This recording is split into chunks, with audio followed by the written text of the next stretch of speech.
سلام همگی، ساتو هستم و خیلی خوش اومدین به یه ویدیوی دیگه از کانال من. بعد از یه وقفه نسبتا طولانی مدت برگشتیم با سری جدید از ویدیوهای پابجی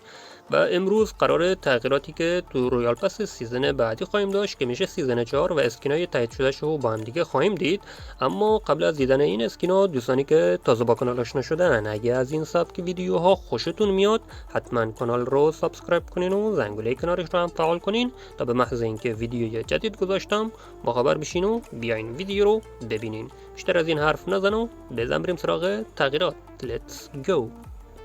تغییرات رو از بخش لابی سیزن بعدی شروع کنیم که 2 تا لابی متیک مخصوص سیزن 4 خواهیم داشت و یه لابی سومی هم وجود داره که اون لابی مخصوص مسابقات PMGC 2023 هستش و شما در حال حاضر لابی اول رو میبینید با تم برفی.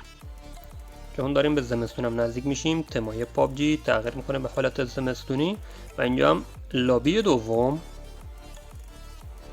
با نمای پشتی قلعه که داره لابی شیکی هستش. اینم لابی سوم مربوط به مسابقات PMGC 2023 و اینجا هم 3 لابی رو یه جا دارین میبینین و از اونجایی که تا رویال پس سیزن بعدی زمان زیادی باقی مونده، تغییرات کلی سیزن 4 هم به مرور به بازی اضافه میشه و ما بریم سراغ ست اولتیمیت بعدی به همراه اسکین آپگریدی که داره، اسکین AKM به همراه این ست لباس اولتیمیت و در حال حاضر کیل مسیج و کیل افکت این AKM منتشر نشده ولی اسکین خفنی هستش همراه با این ست لباس نسبتا معمولی.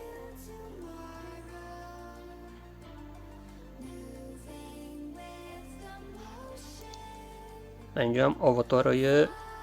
مخصوص این ست لباس اولتیمیت و یه اسلحه آپگریدی دیگه هم خواهیم داشت، اونم UMP به همراه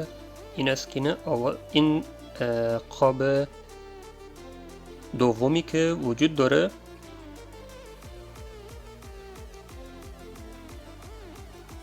اما بریم سراغ RP های رویال پس سیزن 4. آواتار مخصوص سیزن رو دارین میبینین با تم دخترونه با تم و اسکین دخترونه و اینجا میبینید قاب مخصوص سیزن 4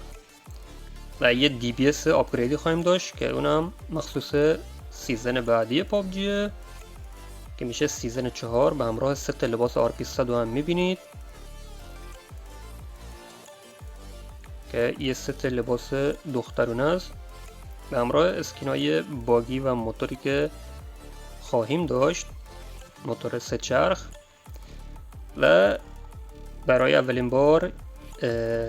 گوزنم به پابجی اضافه خواهد شد به عنوان وسیله نقلیه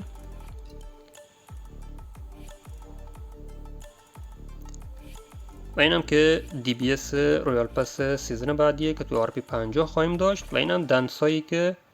مربوط میشه به رویال پس سیزن 4 ولی خب دنساش در حال حاضر منتشر نشده و فقط شکلشو دارین میبینین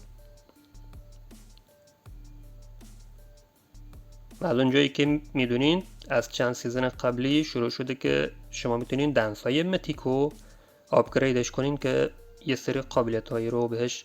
میده، از جمله قابلیت های تغییر رنگ تو حالت دنس زدن و آخرین تغییری که خواهیم داشت گرگ هستش، اضافه شدن گرگ تو بخش کمپانیون که تو بخش رفیق همراه بهش بگیم بهتره. گرگایی که خواهیم داشت به این شکل و این رنگایی که دیدین.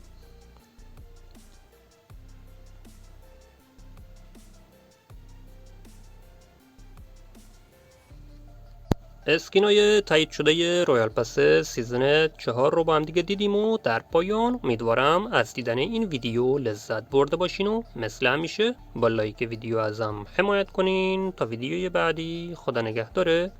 همگی.